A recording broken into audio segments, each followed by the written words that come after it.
Hello everyone. Today I want to talk about my project. The topic is OFDM system simulation in Matlab. First of all, I want to talk about the reason why OFDM system is invented. There actually have two kinds of system before OFDM system appears. One is a single carrier system, another is a multi-carrier system. But we all know that both of systems have their own problem. In a single carrier system, it actually has a longer symbol periods, which is very good to reduce inter-carrier interference, but it's actually very inefficient, especially for the use of bandwidth, and it has the low data rate, so it makes the communication becomes more inefficient. In multi-carrier system, they actually can reach to overall high data rate, and it's actually use the bandwidth very efficient because of they put the carriers overlapping. But there's actually have more inter-carrier interference because of the narrow space between the carriers. So that's why OFDM system is invented. They have actually low data rate per carrier, and they are horizontally put together without inter-carrier interference, but for the overall data rate is very high. So now I want to just introduce the OF system a little bit. So overall, the OFDM system can be divided into 5 parts.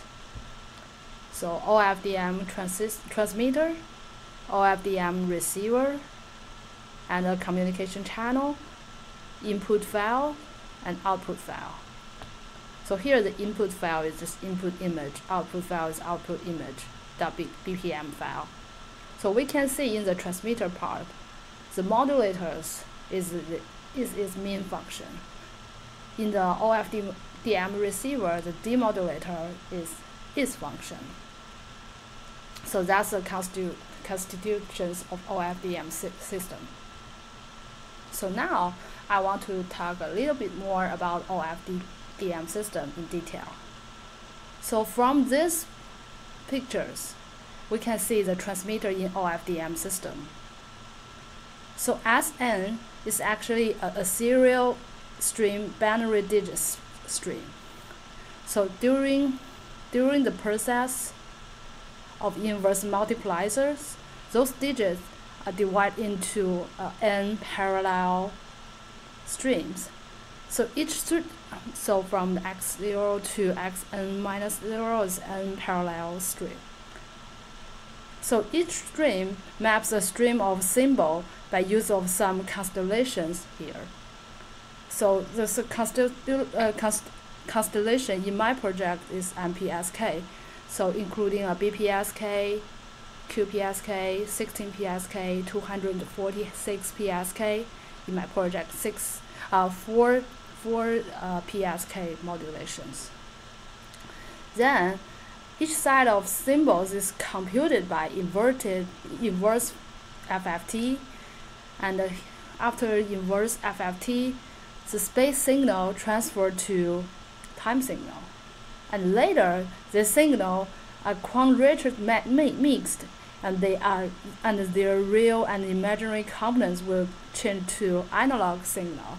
So we can see here the digit signal transfer the analog signal, the DA converter. So at last, this signal will be summed to transfer to the communication channels, and then transfer to the receiver part. So that's just the modulation process I introduced before.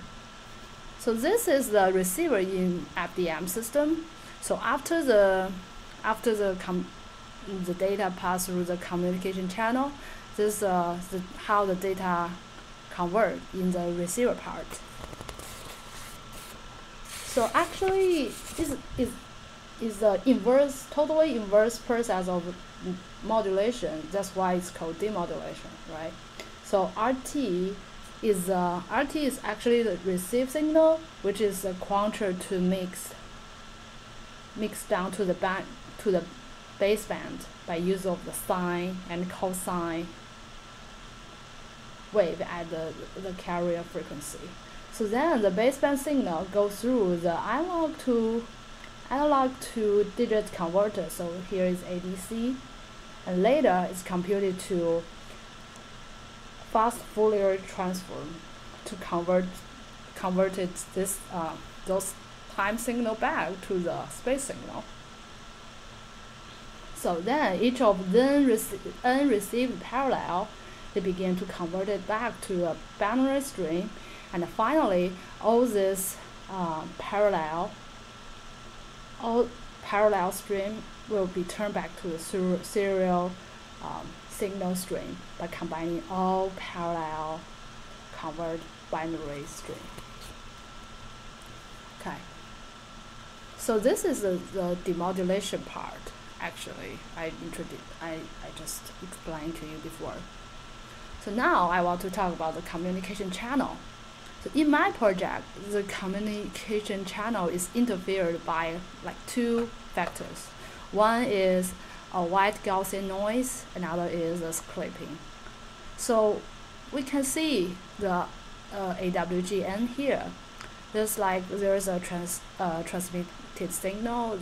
They try to transfer the signal through the channel, but there is a Gaussian noise that interferes the transmitted signal, that makes the received signal equals to transmitted signal plus the Gaussian noise. Another kind of interference is clipping. It's actually a form of distortions that limits the signal once it exceeds a certain number. So clipping, in our project we can set it up by users when we try to run the main program, but we need to pay attention that the signal peak clipping should be less than peak power to clipping. So here we go to the image input image. So in my project, it should be the 8-bit grayscale.bmp file. So how I get these pictures? I actually download one pictures from the website. It's a .jpg file, and I use the pen in my laptop to transfer the .jpg file to the BMP file that is colorful, and I use the online converter to transfer to grayscale BMP. So to get the output image, we need to first set up some system configurations. So this actually like some questions where we try to doing the data conversion. We try to run the main program. It's gonna show on the Matlab program. So this for is a source file. Source file is just input image. It's a 8-bit grayscale.bmp file, and inverse Fourier transform size, it must be at least 8 or power of 2, and the number of carriers, it should be less or equal to IFFT size divided by 2 minus 2. And then we also need to decide what kind of modulation we need to select. That's how we get our output image. We need to make sure all of this we set up before. So the output image, just based on all different system configuration values, the Matlab program will generate different output images. So now I want to talk about the methodology of my project. My project is actually simulated by used by Matlab programming. So my OFDM system is actually simulated by 6.m program. So the first program I want to introduce is OFDM.sim.m. So this is the main program we need to run. So every time we need to get our result from the OFDMs, from the data conversion, we need to run this program, and this can actually invoke our other files accordingly. And the OFDM that parameter diagram is parameter initializations at the beginning of the simulations. It's actually just like parameters initializations, including the parameters like FT size, like modulation method, what kind of modulation method we have. So all of this information saved in this file. So this is OFDM base convert. So this actually happened at the ends of the input.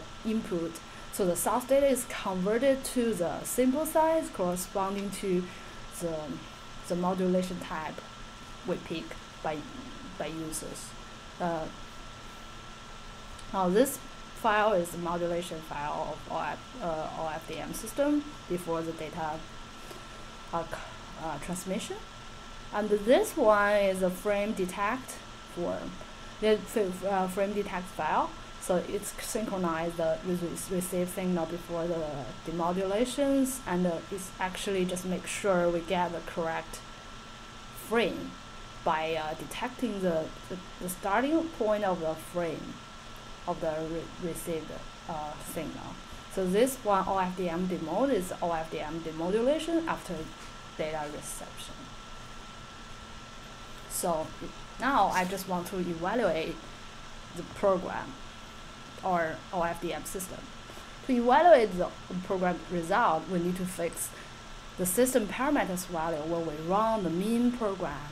So the table 1 actually shows the values of a series of system parameters we set. So to get output images, we need to set up these parameters first. Now I just want to show you how we can run this program based on the values of the parameters. Okay, so we go to remote login. So we have my OFDM same diagram. So now just try to run it. So our resource images is 8-bit grayscale .bfp profile is that's my file's name, and the size of FT size is 1024, is 490, QPSK as a table, and 6. So now we get a lot of system performance result. Okay, so that means the transmitter part is finished. So I click any. So now the simulation is end. So the interesting thing is, after this program, we can get the summary of the error calculations. So now I just want you to pay more attention to this percent error of pixels of the received image.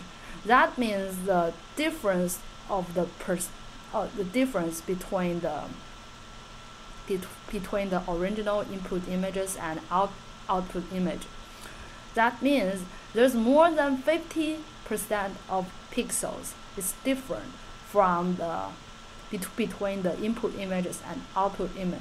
So now we can compare the two image. This is our original image, and this is the output image. So after data transmission, it seems like there's a lot of errors here. So for the present error of pixels, it's just because the output images change more than 50% of pixels. So it seems like very different with the original one. original one, so it can be seen by human beings' eyes very easily. Okay.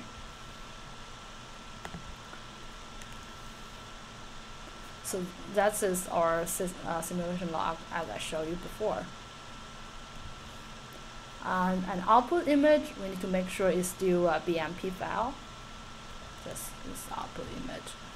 And that is the evaluation of output image. I just try to explain the percent error pixels, so how the percent error pixels affects the output image. Besides that, we can also get some interesting relationship from our simulation result. So we can actually see that there is there has some bit error rate in the summary of the error calculations, and it can be automatically calculated after we run the program. And we can also choose the modulation type and put the signal noise ratio there. So I just try to analyze the relationship between them. So we can find the relationship between the BER and MPSK modulations. It's actually BER is greatly raises by increase of MPSK order. It can be seen in the table 2. So we can say, so with the increase of the order of modulation, or BER is just greatly increased from the 1.6% to more than 98%. Okay. So besides that, we can also get the relationship between the signal to noise ratio with bit error rate. So we can also observe the relationship between the SNR and BER for all kinds of PSK modulations. So the different color means the different kinds of modulation. It's very easy to find that. If you want to get the same bit error rate, the higher order of PSKs need a higher SNR. So in conclusion, I just want to say in my project, my OFDM system can be successfully simulated by use of Matlab. So in the Matlab files, it actually includes all kinds of important factors and parameters of OFDM systems. So it's actually very scientific and reasonable to set up a simulated OFDM by use of Matlab program. So it is a scientific experiment. It is a reasonable experiment. Okay, thank you for listening.